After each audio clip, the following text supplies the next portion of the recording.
Tonight, we report on how a judge will decide if the parents of a malnourished boy committed a criminal act and the cost of repairing Tumwater Dam. What's happening in sports, Bob?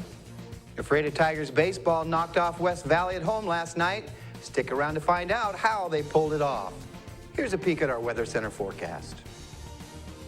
And here in the Weather Department, we continue to see unsettled weather overnight tonight through first half of Thursday. The big thing is temperatures remain cool into the weekend. All the details coming on up. I'm Alan Troop, and we have all this and much more on iFIBER 1 News.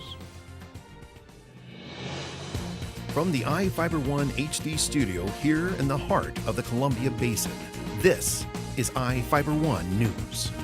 Your #1 source for local news, sports headlines, and our very own Weather Center forecast covering the entire Columbia Basin.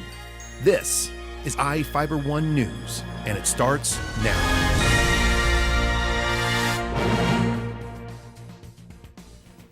A Grant County judge will determine whether Robert and Michelle Statz did enough to treat their son.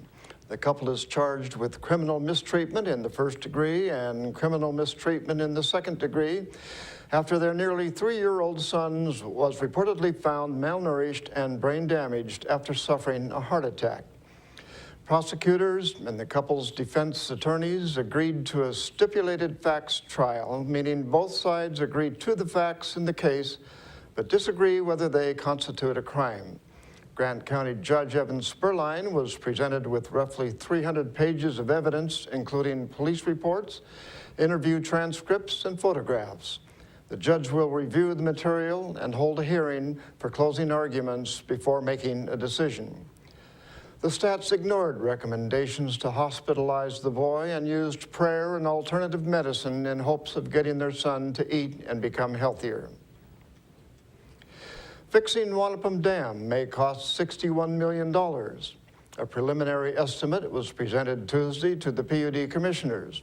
The estimate includes investigating and fixing the 65-foot-long crack, along with making upgrades for salmon, protecting the shores, and making sure customers have power. PUD spokesman Tom Stredwick explained utility officials are examining different options to pay for the fix, including using loans, reserves, and cutting costs. The utility has $200 million in reserves that it can use to pay for the project. Rate increases are a last resort. Stredwick said officials want to maintain the 2% rate increase approved last year. People looking to reserve plots for community gardens in Moses Lake and Ephrata might be out of luck this year due to popularity. Here's Jeff Chu with the story. Community gardens in Moses Lake and Ephrata are so popular that their plots are already filled up. Susan Suiso, a City of Moses Lake recreation supervisor who oversees the 2 garden plots in Moses Lake off East 4th Avenue and Alder Street, said the 7-year-old garden primarily attracts gardening seniors, many who live nearby and walk to it. Suiso said the gardens on an acre with 65 raised beds have always been full. There are no plans to expand the community garden so more people can grow vegetables there, she said. Gardeners pay $5 to $25 a season, depending on the size of the bed.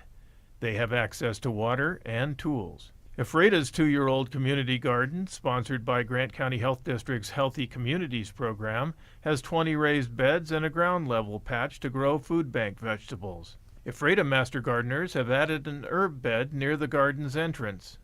I'm Jeff Chu for iFIBER 1 News. Thanks, Jeff. Moses Lake will be replacing aging water pipes throughout the city. The City Council approved looking for a contractor to replace water pipes on East Broadway, 5th Avenue, and Stratford Road last night. The project includes installing an electronic control valve on Wheeler Road and a fire hydrant on Turnkey Road. The pipes were installed in the 1940s and 50s and have begun to corrode. The project to replace all of the older pipes in the city is expected to take several years. The project is estimated to cost $575,000.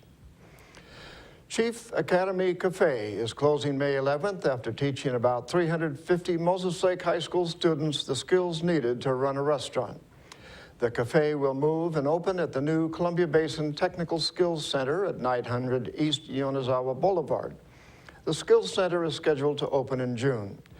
The restaurant has been at its existing location on Broadway Avenue since 2010. An open house for the Skills Center is scheduled for May 8th at 6 p.m. Now we take a look at people being sought by law enforcement. This is Sheriff Tom Jones with the Grant County Sheriff's Office. Each of the people you see here have a warrant for their arrest. If you see any of these people, we ask you do not attempt to detain or apprehend them, but call us at 509-762-1160 or send us an email at crimetips@co.grant.wa.us. If the person is presenting a danger, call 911. With your help, we can bring these people to justice and make our community safer.